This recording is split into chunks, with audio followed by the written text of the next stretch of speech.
दोस्त आपका मेज़बान लुकमान हकीम। आज हम एक बहुत ही इम्पोर्टेंट टॉपिक को डिस्कस करेंगे। वो है हमारे पास यूएस ग्रैंड स्ट्रेटजीज।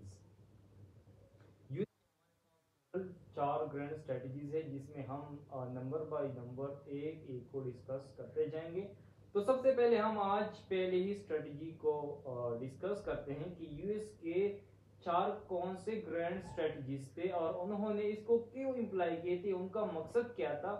वैसे जब स्ट्रेटजी अप्लाई होती है तो उनका एक कोई डिजायर होता है जो अचीव करना चाहते हैं। कोई भी स्ट्रेटजी हो तो अमेरिका का जो डिजायर था वो वर्ल्ड हेजिमोन बनना था, मतलब सुपर पावर बनना था। तो इसलिए उन्होंने फोर प्राइम मतलब डिफरेंट टाइम में डिफरेंट प्राइम मिनिस्टर्स ने फोर स्ट्रेटजी को इम्प्लाई किए थे so that to become the world hegemon. तो वैसे स्ट्रेटजी जो होती है वो लॉन्ग टर्म टैक्टिक्स होते हैं, वो लॉन्ग टर्म डिसीजंस होते हैं so that to achieve the desired goals. तो यूएस की जो सबसे पहली स्ट्रेटजी है वो है आइसोलेशनिज्म। आइसोलेशनिज्म जो है वो मोनरो डॉक्ट्राइन पे बेस करती है। मतलब उसने 1823 में ये आइसोलेशनिज्म का आइडिया दिया था कि यूएस में आइसोलेट रहना है बाकी दुनिया से। यूएस के लिए जो वेस्टर्न हेमिस्फीयर है, this is the most strategically important and vital for America. उसमें हमारे पास चार इलाके आते हैं, मतलब नॉर्थ अमेरिका आता है, साउथ अमेरिका आता है, इसके साथ साथ अटलांटिक एंड पैसिफिक भी इसमें आते हैं। तो आइसोलेशनिज्म में एक ये चीज भी थी कि America shouldn't interfere in the Europe and not let others to interfere in the affairs of America.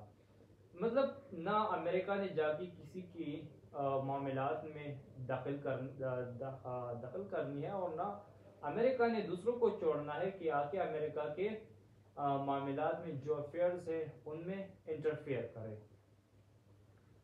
Monro ने जॉइंट सेशन कांग्रेस के जॉइंट सेशन को एड्रेस करते हुए ये कहा था कि don't interfere in the bloody politics of Europe. मतलब यूरोप में जो उस वक्त पॉलिटिक्स थी वो बहुत ब्लडी थी, वहां पे हर वक्त जंग झगड़े चलते थे।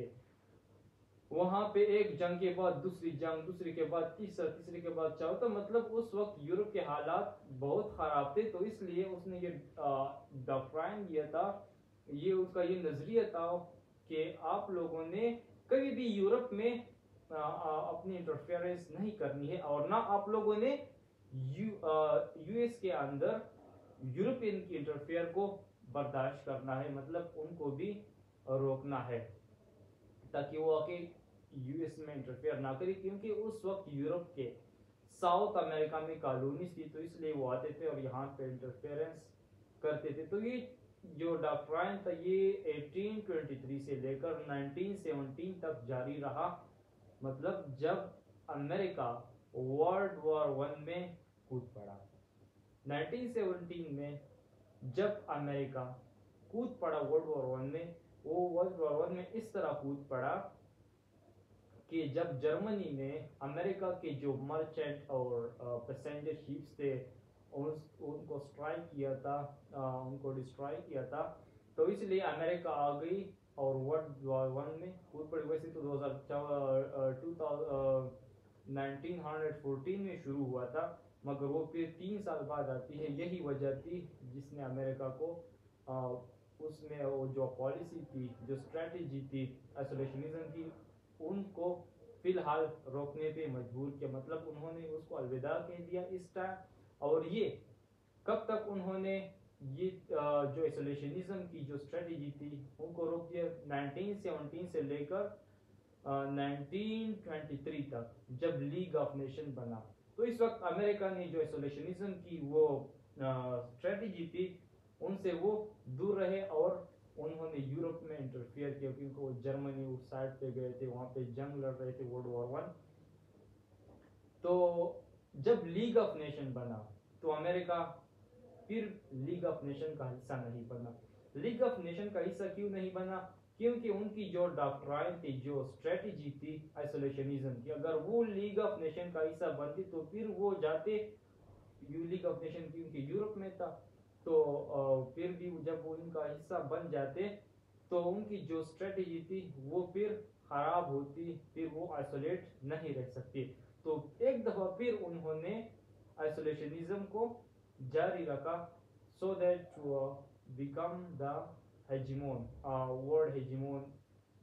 तो ये जो उनकी सारी फर्स्ट स्ट्रेटेजी थी। इसके बाद इंशाल्लाह हम सेकंड स्ट्रेटेजी को और थर्ड और फोर्थ स्ट्रेटेजी को डिस्कस करेंगे।